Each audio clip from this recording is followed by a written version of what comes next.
This 911 Strong podcast is brought to you by our partners at the Police Credit Union of California. As a financial institution founded by law enforcement for law enforcement and their families over 65 years ago, they have the experience and understanding to help you with all your financial needs, including exclusive products designed specifically for law enforcement professionals. To become a member today, visit thepolicecu.org. That's the police, the letter C, and the letter U.org. Or call 800-222-1391 and tell them you heard about them from the 911 Strong podcast. Hey, friends, and welcome to this episode of the 911 Strong podcast. With me, as always, is my good friend, Kristen. Hey. Thank you. Hey. Hey, guys. Hey, well, we just had a very emotional, raw, heavy, that's a good word, conversation with Deputy Meagan Forsberg. She was involved in a shooting, a highly publicized shooting where she should have died. But by the divine intervention of God's hand, she survived to tell her story, which is going to come up next on this episode of the 911 Strong podcast. It starts right now. Station to all units. Prepare to copy. You're listening to the 911 Strong podcast. Don't act like I never told you. With Aram and Kristen, bringing you stimulating discussion. No, I like the sound of that. An entertaining conversation. And now, here's Kristen and Aram.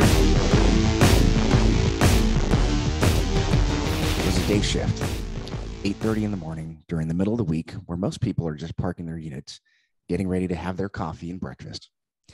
Unless you were Deputy Meagan McCarthy. Deputy McCarthy responded to a domestic disturbance where the suspect decided he wasn't going to take orders from a, quote, female. The assailant decided that day was not a good day to be taking orders from an officer, and unfortunately for Deputy McCarthy, she took the brunt of his attack. On that fateful morning, her department-issued firearm was discharged, both by her and the suspect. Today, Deputy Meagan McCarthy is here with us to share her story. Wow. I saw the video, Meagan, and I'm sure you probably felt a lot more than what we did. And I can tell you when Kristen and I saw the video, we both got chills. It was scary. And I can't imagine what you went through, what you felt. So thank you for joining us to share your story. Yeah, thank you guys for having me. I really appreciate it. It means a lot to me. Yeah, it totally means a lot to us too. During the pre-show interview, you mentioned that you were actually a listener of the show, which means a lot to us too. And I don't think that you would have agreed to come on if you didn't think we were legitimate enough to share your story. So it means a lot for us to have you on. Oh yeah, you guys are so authentic and you have such a positive background. You know, why wouldn't somebody want to come on and hopefully use this space to educate and inspire and do whatever else I can. So I couldn't think of anywhere else that I would want to interview. I appreciate that. Thank you. And that's exactly what we're doing here today. We've heard about officer involved shootings, but we don't rarely get a chance to talk about what happens to the officer after the shooting. Whether or not the agency takes care of you, what kind of support system you have at home, what your situation's like. So this happened in 2019. Before we get into what is going on with Meagan today, you want to walk us through what happened that morning? Yeah, so I believe it was around Wednesday or Thursday. I can't quite remember. It's been like 2.5 years now, but I had just left briefing, just got my morning coffee. I expected the week to kind of start off slow. People are in school, people are working, and a call came over the radio, and my partner, it was actually my partner's area, it wasn't my area that we covered that day. And my partner was, I think, finishing up some paperwork at the station. So I was right down the street. So I said, go ahead and send it to me. I'll take care of it. It came out as a domestic disturbance. I thought, that early in the morning, maybe I can just smooth talk some things over. Maybe people are just tired, who knows? And yeah, it was quite different, as we all saw. So, it obviously is still in criminal proceedings. So I just want to be mindful of that. But, the first 4.5 minutes of our fight was not aired. but everybody got to see, you know, the worst 3 minutes or so of my life. Yeah, and the part that the news showed and what's on the internet, for anybody that's listening that wants to see, they can obviously Google your name. At the time, you were Deputy Forsberg, and you're right. The part that we see doesn't show the steps leading up to it. It just shows that you guys are engaged in a struggle, and he's a larger man than you, and he overpowered you, and you did what you thought you had to do to survive at that moment. In these types of incidents, things are ever evolving, and you don't know what's going to happen next. You had no idea that at the end of the video, you'd be running for your life because he overpowered you and took your weapon.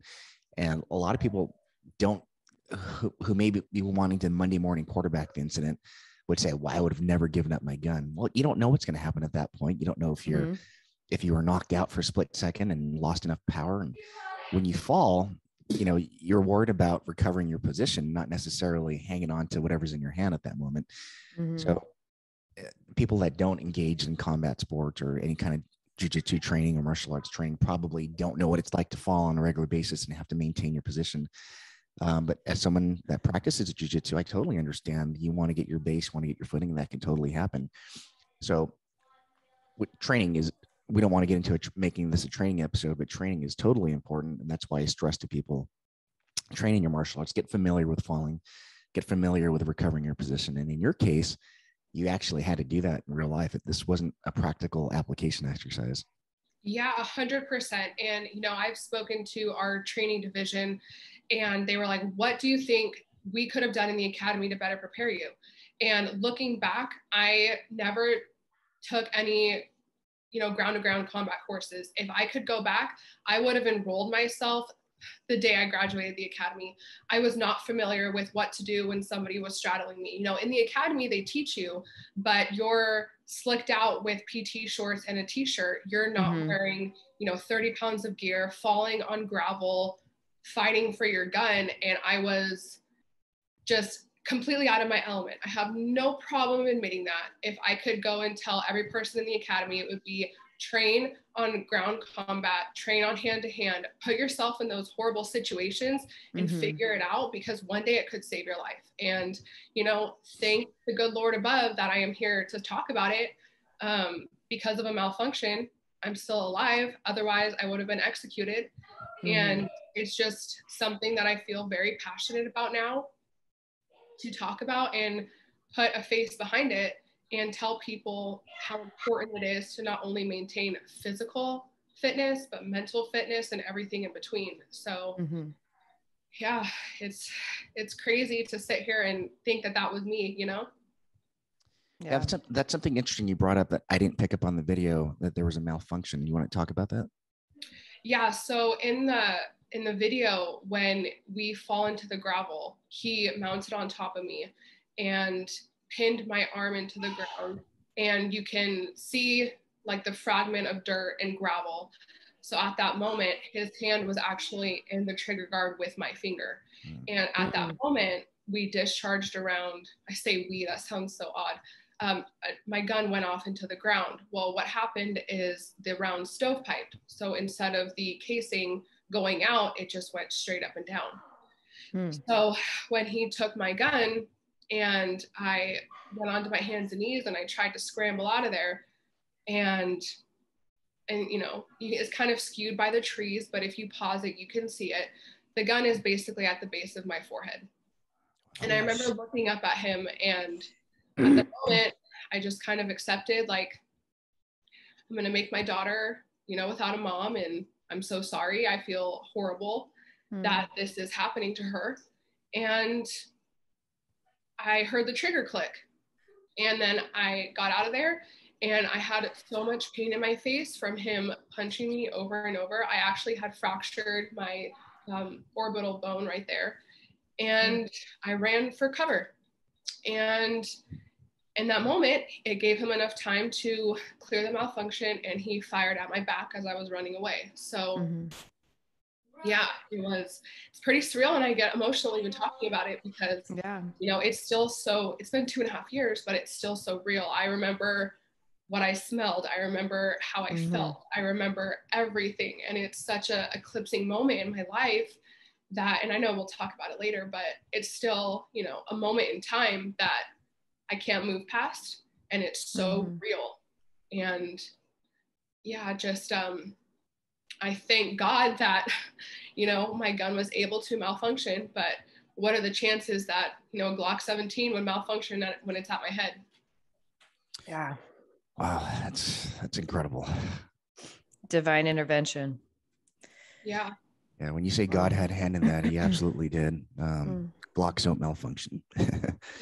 And you described the stovepipe. The only thing I could think of is maybe you didn't have a good grip on it. Both you guys had a weird grip on it. And when guns fire, they rely heavily on a strong wrist. A limp-wristed gun will almost inevitably always cause a stovepipe. I'd imagine that's probably mechanically what happened. Thank goodness. Yeah. I mean, it's interesting because that's like the worst thing that can happen to you, whether you're practicing on the range or you're in a real situation. You never want your equipment to malfunction. That's your lifeline. And in my situation, it worked the other way. And even just sitting here thinking about that, it's wild. Like, I don't have any way to describe it other than God was on my shoulders and told me that this is not it. And I'm so thankful for that. Wow. Now you're talking about your daughter now. During the time when the incident was happening, were you actually, I mean, was time moving slow? Did you think about your family at that moment? Yeah, it's weird. It almost was like time completely stopped. I remember, you know, laying down next to my gun when it went off in the ground and it being so loud, that like concussion sound. And I remember, you know, the screaming and the shouting. And then all of a sudden it just kind of, I don't want to say went calm because that's kind of euphoric, but I just remember going onto my hands and knees and looking up and just being like, I'm sorry. I can't believe that. At the time, it was just me and my daughter, and my husband now is my boyfriend. But I just remember feeling like, I'm so sorry that my parents are going to be burying their child, and my daughter is going to be without a mom, and that's so sad. And I just remember thinking, for what? I just gave my life for what reason? Yeah. And, you know, it was one of those things where I was not at peace with it. I was not okay with it, but I just kind of had to accept it in that moment. And yeah, it was very, just like everything went quiet. It was very odd. Yeah. Well, I mean, we all have children. Kristen and I have children and little girls, and yeah, I mean, I don't have a response for that. I'm getting choked up here. Kristen's getting choked up. Yeah, that sucks.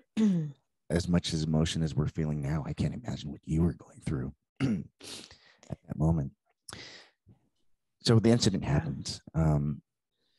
We see at the end of the news clips that you come out of the back of the ambulance as the suspect's being rolled in. What's going on at that moment? Yeah, kind of interesting looking back now, but sorry, excuse me. In the moment, when my partner arrived, he put out deputy down because they thought that I had been shot.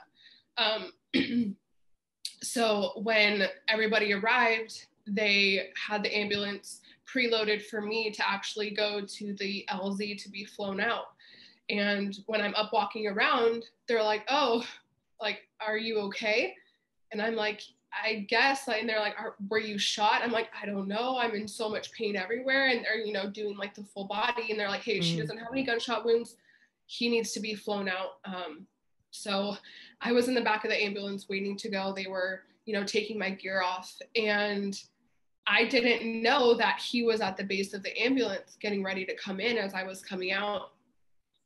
And there's a clip you can see where I kind of turn and look at him.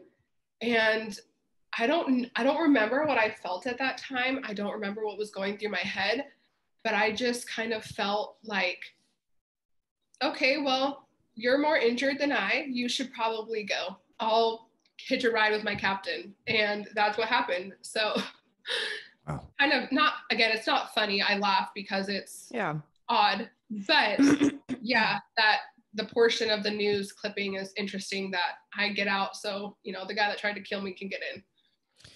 I mean, that's a testament to who you are. At the end of the day, you signed up for a job where your job is to help people, regardless of whether they tried to kill you or not. That's crazy. In the video, shortly right after your struggle begins, 2 units rolling right away. Did you put out radio traffic prior to that, or what happened? So I thank God every day for the dispatcher that was working. I truly believe that she is, I'm going to get all emotional again. She saved my life. So when you respond, and I'm sure Kristen can attest to this, a few minutes go by and you want to check in on your people that are at the call. Mm-hmm. Well, again, I can't get into too much detail, but during our struggle, I had my earpiece going down my back and it connected to the radio on my back. And during our fight, he had disconnected it. So I wasn't putting out any radio traffic. So the dispatcher listening back to my audio, I was trying, but nothing was transmitting. So she knew that because I had gone radio silent, to send some people my way. And it just happened to be, again, it's just like everything lined up so perfect that morning. I say perfect, but the minute I'm running for cover, those units turn the corner. They didn't know where I was. They didn't know what I was doing. But I really believe that if they wouldn't have shown up and taken his attention, he would have hunted me down because I was hiding behind a bush. I didn't have anywhere to go. So yeah, they just had some intuition and she just, thankfully did her job above and beyond and saved my life. Wow. Kristen, you and I have both been working where you were the dispatcher and I was the supervisor, and we'll get that where an officer will click his mic and then not respond. And thank goodness more often than not, it's just he had his radio down or it was an accidental click. But when you get on the radio and ask for the deputy's attention, when you raise them or the officer's attention, you bring them up and you get radio silence. What do you go through? What do you feel at that time?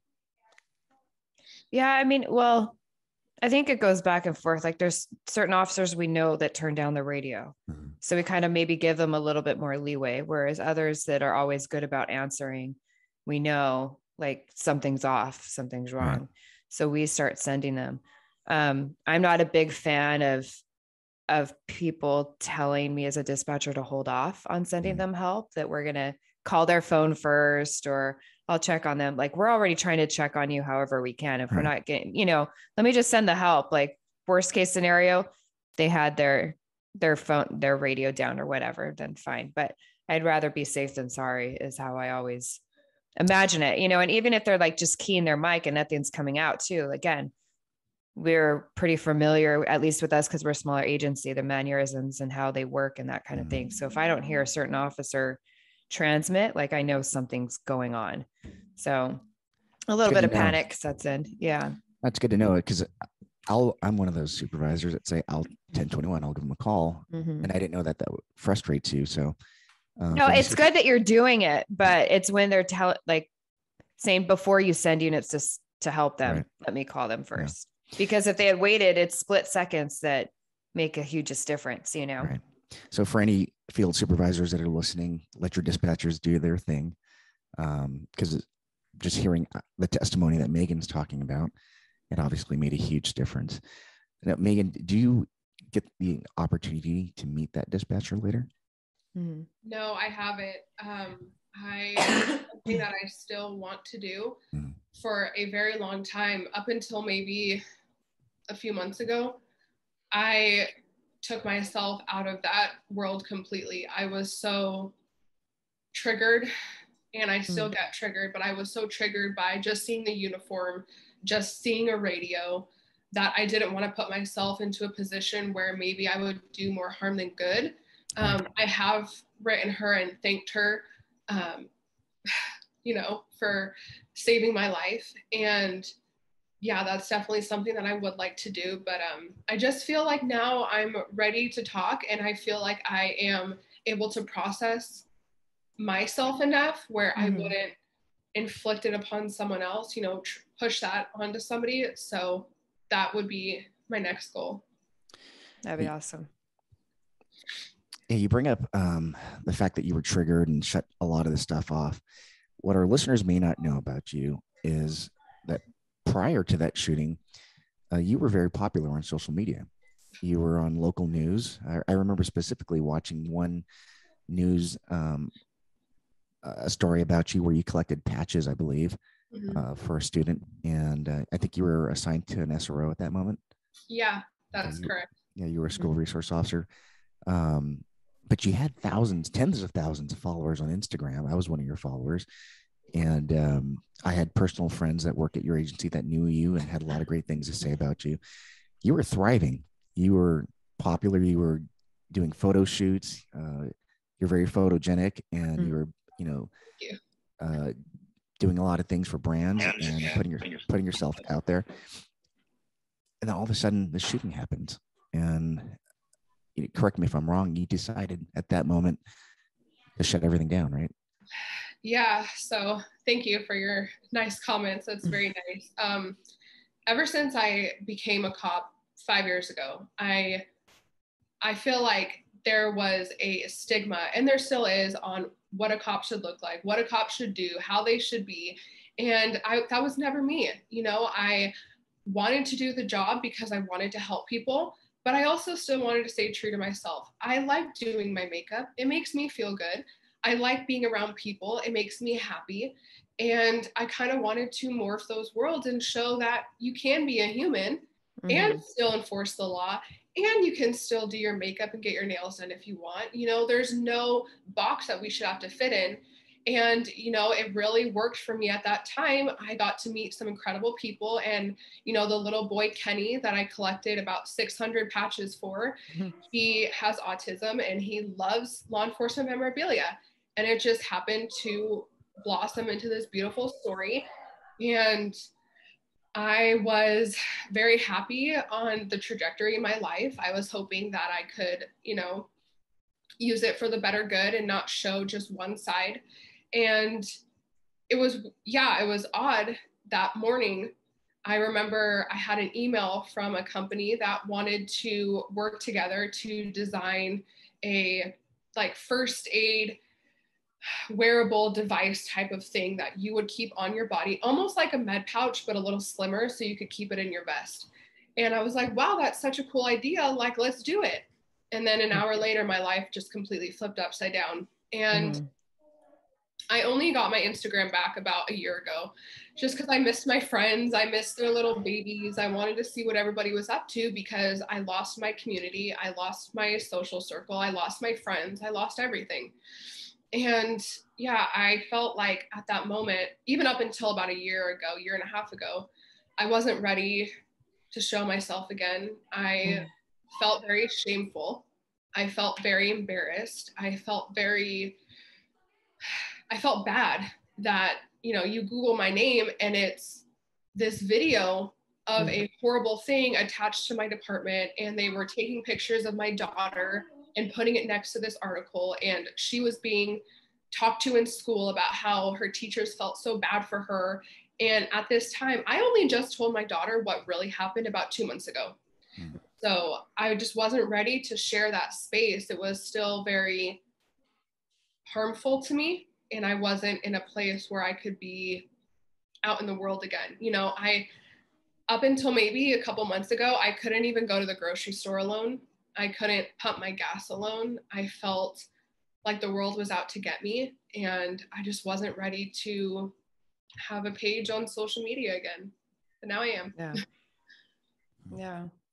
So when you say you lost your family or friends and all that stuff, did people distance themselves from you after this, or did you find more camaraderie and a tighter knit group, or that you just held on to that instead? Honestly, I think it was the other way around. Being in law enforcement, you find yourself only being friends with other cops. And that was me. I didn't have really any friends outside of work, or, you would go for dinner after shift and you just talk about your cases, and you talk about, where you want to promote next and what specialty spot you want. And that wasn't my reality anymore. I felt like 24 hours before, I had so much in common, and now I have nothing in common with anybody. I'm this kind of white elephant in the room.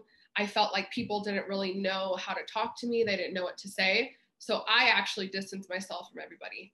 I would have some coworkers reach out and be like, hey, can I bring you lunch? And I would, hey, sorry, I'm not home right now. I'm at the doctor. And I would be sitting on my couch in complete darkness. And, you know, that was the worst thing I ever could have done.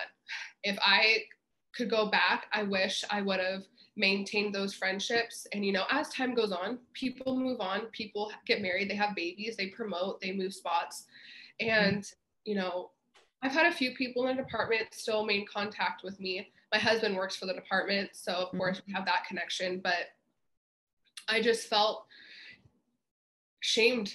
I felt ashamed of myself. That's a cop's worst fear, is losing your gun.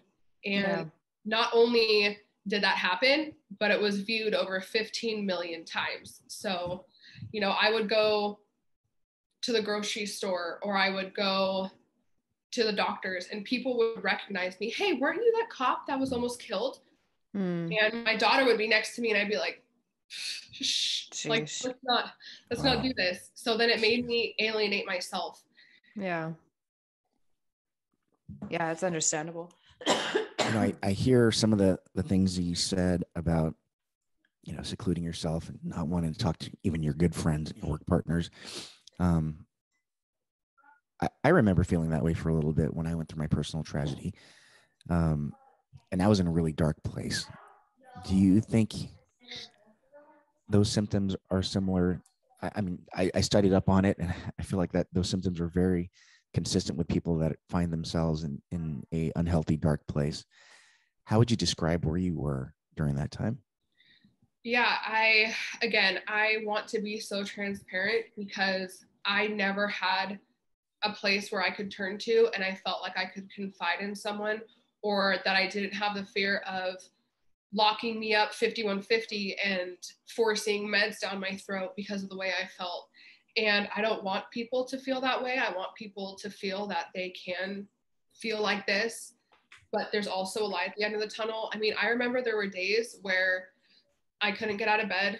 I couldn't function. I was so angry at the world, at myself, at everybody, that I remember dialing up the suicide hotline and closing it, because I'm like, they don't want to talk to me. I'm just bothering them. Like, I'm just another person complaining. And then a couple hours would go by, and I'd be like, you know what? I need to go for a walk. And then I remember thinking to myself, like, what if I just went for a walk and like never came back? Would that make me feel better? And then I'm like, no, I can't do that. Like, that's so selfish to my husband and my daughter. And I just remember sitting and being like, well, what's my purpose now? I don't have a job. I don't have a plan. I don't know what tomorrow is going to look like. I'm a very type A person. I had my whole goal planned out. Like, in 5 years, I wanted to do this. And, you know, then I wanted to do this, and I wanted to promote, and I wanted to go here. And that was gone. I had nothing to wake up for. I had nothing to do. And, you know, I was in a very bad place, and I still have my moments, you know, just probably, well, my retirement was official on March 4th of this year. And probably a month prior, I had a very bad breakdown. And, you know, I'm a mom to 2 beautiful kids. I'm a wife. I'm a daughter. I'm a sister. And I still remember feeling like, this is like, I can't do this. There's just no way I can feel like this for the rest of my life. I feel so worthless. I'm so ashamed of who I've become. Like, I just sit at home. Like, this is not my life. And, you know, thank God my husband is here to pull me out and be like, no, like, look at your son, look at your daughter. Those are your reasons. And I would be lying if I said that I still didn't wake up sometimes and feel that way. I definitely do. But I feel like as time goes on, I've learned better coping mechanisms. I've learned what works for me. And, you know, therapy does help so much. If anybody feels like they should talk to somebody, stop what they're doing and go do it, because it helped me tremendously. Now, thank you for sharing that you went to therapy and what that can do for you. Does your department have like a peer support team that reached out, or did they just have you do that like week period of it, seeing an EAP and then them clearing you, and then that was them just checking a box? Or are you the one that took that step forward and went and found an actual therapist that is familiar with law enforcement? So we do have a peer support team, and we have what's called the counseling team, and the counseling team responds to any OISs, any LFEs, any traumatic incidences where you would need some support. And I talked to somebody at the counseling team for probably about 3 weeks. And this is my personal experience. I'm sure other people have great experiences, but I just want to stay true to me and what I went through. And so my incident happened September 4th. And right around Halloween time, the man I was seeing at the time, the counselor, wanted me to do what's called EMDR. And I can't think of the exact name for it, but basically it's almost like a hypnotic trance state where they put you in that space at that time. And it was the most disturbing thing I ever did. I remember leaving that office and being like, I can never do this again. I'm like, screw therapy. I feel more triggered now than I did that day. And I told my workman's comp lady that I needed to see somebody else because this was not working. I didn't want to give up on therapy, but that specific therapist was not working. So they set me up with a marriage and family therapist who believed that essential oils would cure all, and you just needed to meditate. And that didn't work for me either. So yeah, right around March or April timeframe, right when the world shut down, I found an amazing group of therapists who are focused on PTSD and trauma. And they're based down in Rancho. And they got me in contact with somebody. We would do Zoom about 2 or 3 times a week. So that really worked for me. Like, if you don't find somebody that fits, just keep advocating, keep fighting for somebody else, because you will find a match. It took me about 4 or 5 people until I finally found my person. Yeah.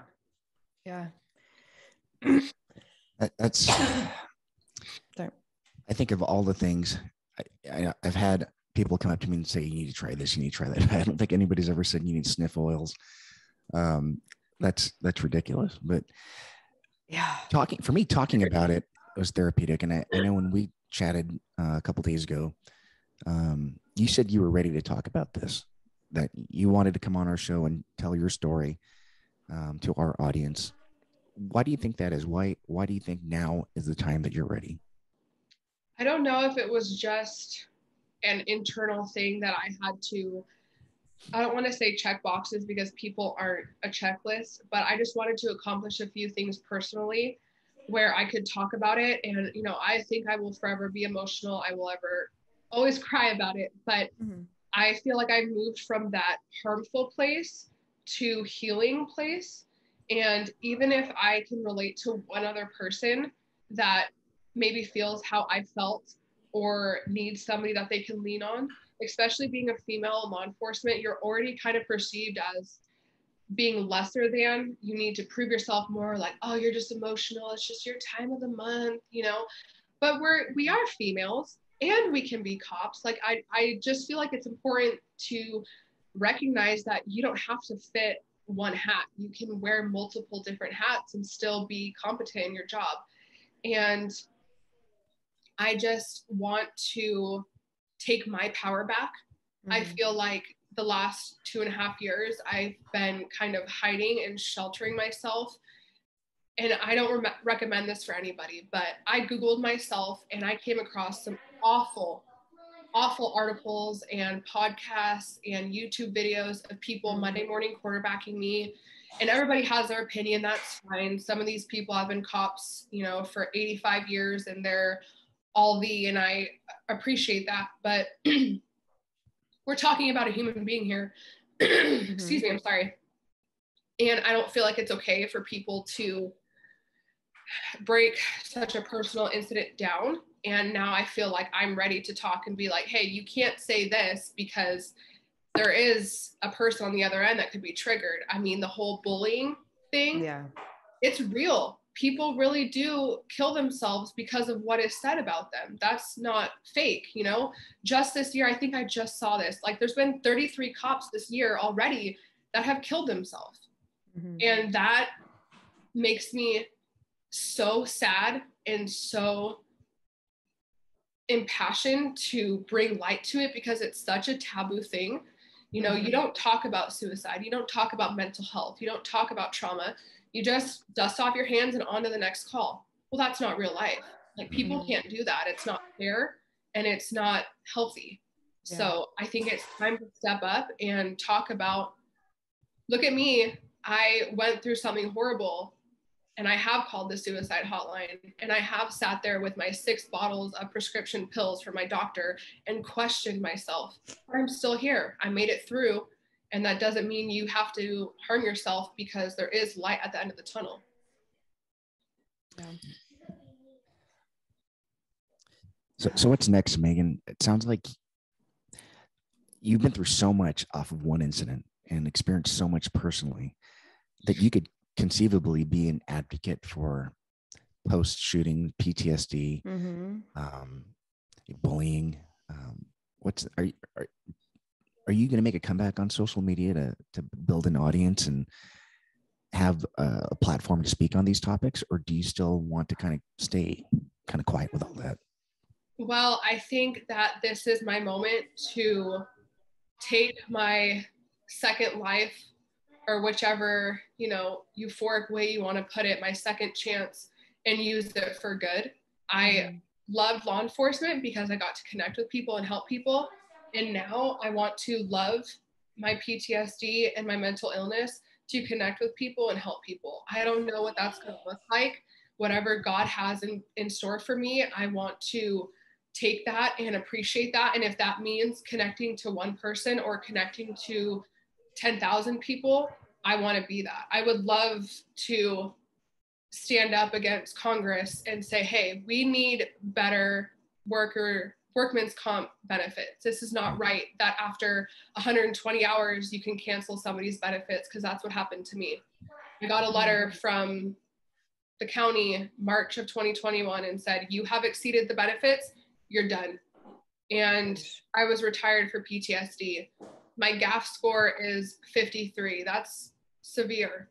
And they took that from me. It's no different than going to the doctor with a fractured bone and saying, well, you know, you've done 12 sessions of physical therapy, you're not getting better. Good luck.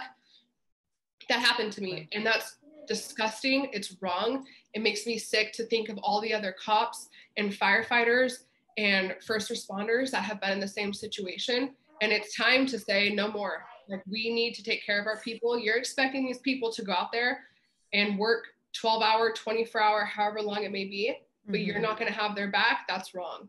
So that's what I really feel like I want to do now, is just give a voice to the voiceless, because that was me.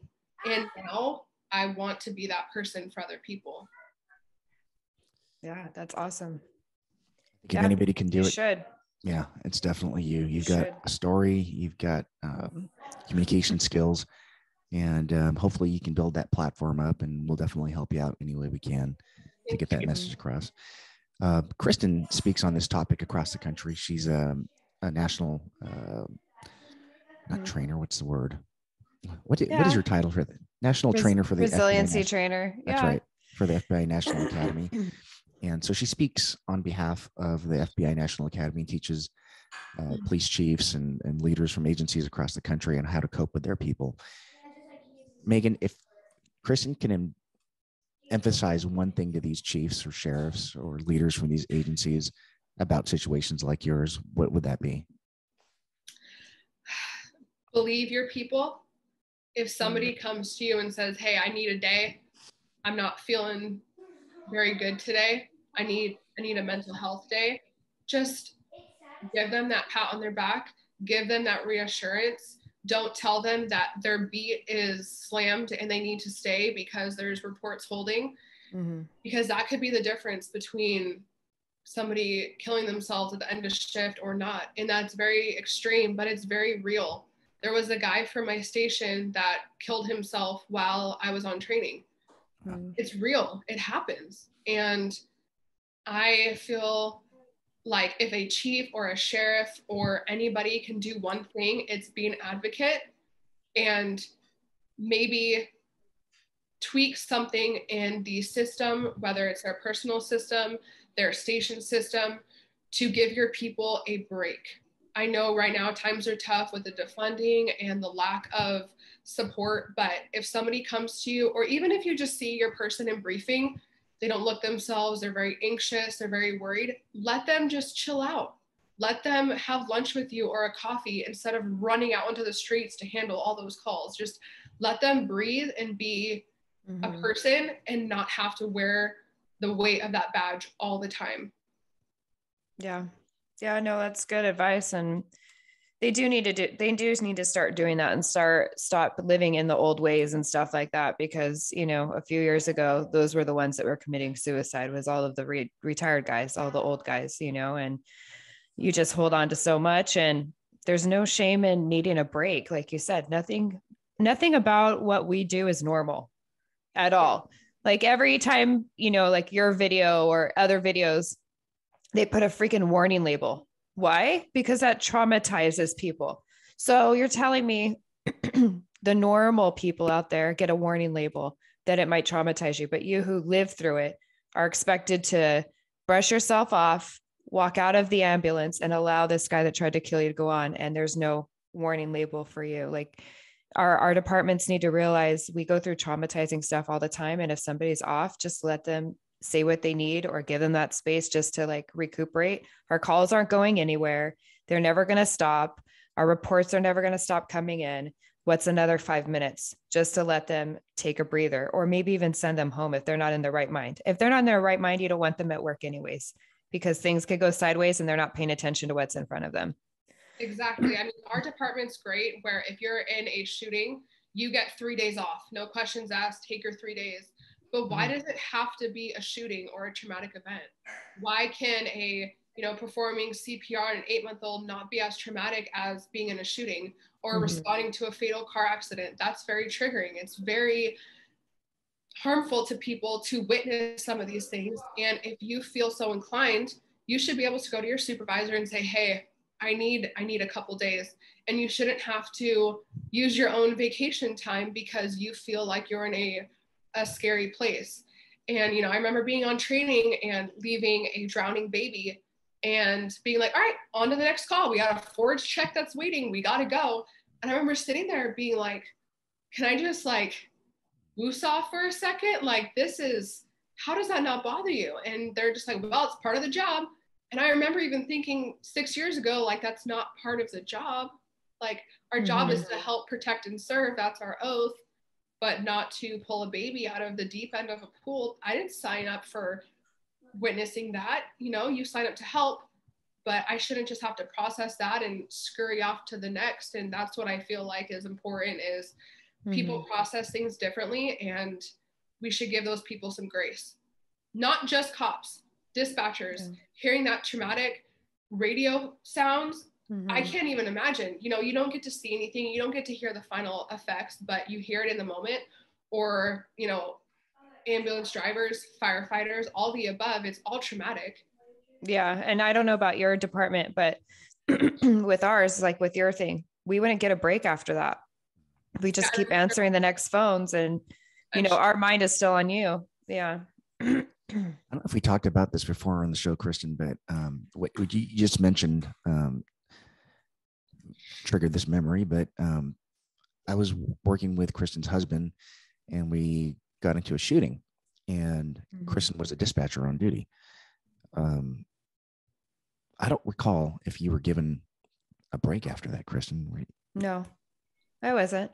Nobody came in and checked on me after that. The next call and I guess because of the trauma or whatever, the next call that I remember answering was some irate citizen about a car that was blocking their driveway. Yeah. And they were just yelling at me. And I'm like, wanted to cuss them out. Like, do you realize my husband was just in a shooting? I just heard him yelling on the other line. But, you can't do that because one, I have to leave my wife hat at home and then my dispatcher hat's on. So this is that citizen's, annoying moment that I have to give them my time to. And so I answered a few calls, and then I just waited and waited and waited until they finally said they were code 4 on the call. And I asked, can you confirm that FD is en route, fire's en route for the suspect and not our officers.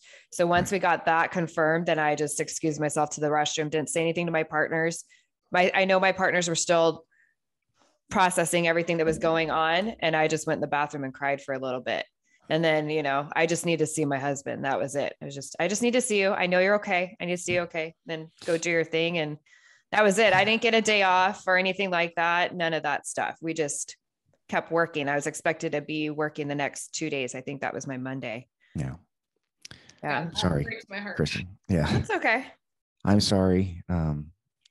As a friend, as a personal close friend, I'm sorry. But I do want to say on the flip side, no, you had your other stuff as being a supervisor out there. I know you have your feelings about how things went down too, but I do want to say though, what did help is because we really don't get that much help as dispatchers, at least at that moment, that me and Aram were carpooling.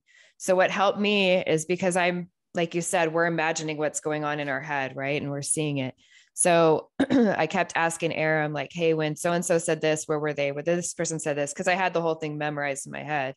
So he actually took me to the location where the shooting was. And then I could like say, timeline wise where they were at, and he could show me exactly where they were going and that kind of thing. So that helped me piece together my puzzle and kind of give me closure. So I don't even remember that happening, but as you're bringing it up, I kind of do. I remember going into the entrance of the station and seeing that, but yeah, it's no excuse. I know you're forgiving me publicly.